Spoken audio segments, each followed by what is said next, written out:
Hey everybody, it's me, Daniel, and we are back with another week of Kids Online. It is November 8th today, and we are learning about gratitude all of November. Gratitude is letting others know you see how they've helped you, right? Last week, we talked about how there's always something to be grateful for. We could look around, let our brothers, our sisters, our moms, our dads, our grandparents, our coaches, our teachers, our friends know how much they've helped us, that we see it, and especially God. We need to be grateful because God gives us so much.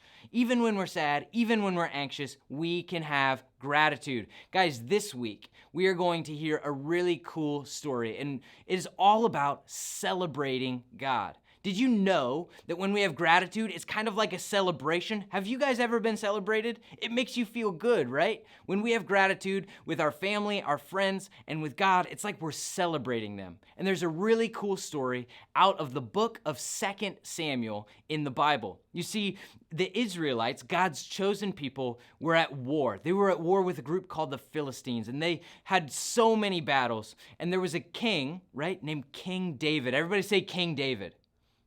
Perfect. You guys have heard about King David before, I'm sure. And so David finally wins this war against the Philistines, but he noticed that there was something missing. This thing called the ark, okay? And now I've got something that's not quite the ark, but it's going to pretend for us, okay?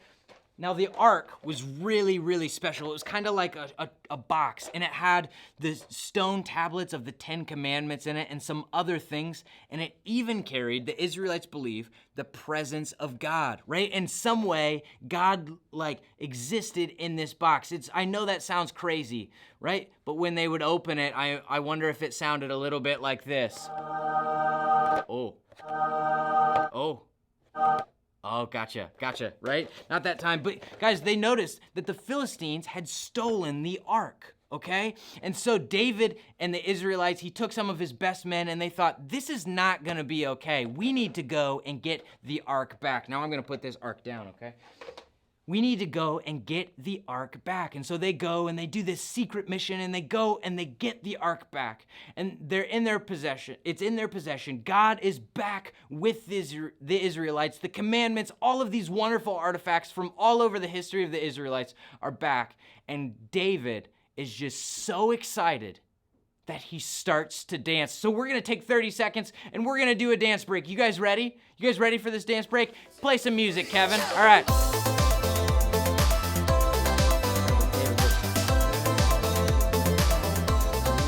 Yeah, that was pretty good dancing. What do you think of my robot, right? That was pretty good.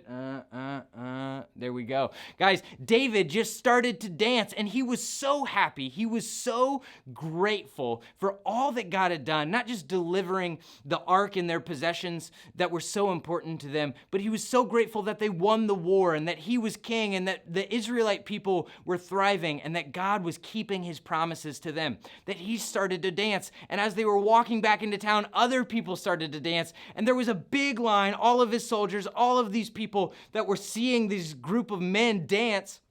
They came up and they started dancing with him and celebrating God. They were so filled with gratitude that they just started to dance, and they didn't care how they looked. They didn't care how silly it was. But there was one person that saw all of this and was not very happy, and that was David's wife. She looked at it and said, "Why is my husband doing this? He looks like a fool," she said. "He looks so silly. He's not even wearing the king's ceremonial stuff. He's got this raggedy smock on and he's dancing and he's looking so weird. What are people going to think?" And so she approaches David after he's done dancing, after the whole town is celebrating, all of these people just filled with so much joy. And she goes, "David, why did you do that?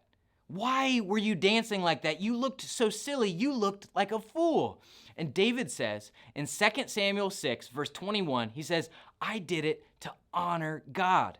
David didn't care what he looked like. He didn't care that other people might think he looked silly or weird or goofy or whatever. And so guys, we can learn something from David. We can learn to celebrate what God has done.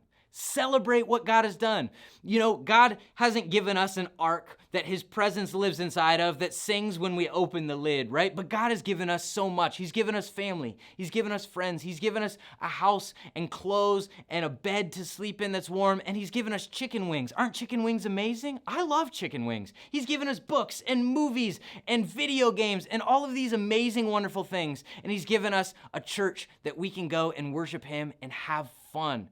Guys, we need to celebrate what God has done in our lives. No matter when we're happy, no matter when we're sad or anxious or worried or scared or whatever we're feeling, we should take a minute and celebrate what God has done. And maybe that looks like dancing to you. Maybe it looks like singing. Maybe it looks like praying. Just say, God, thank you for everything that you've given me. Guys, I want you this week to stop and thank God and celebrate him for all that he's done in your life.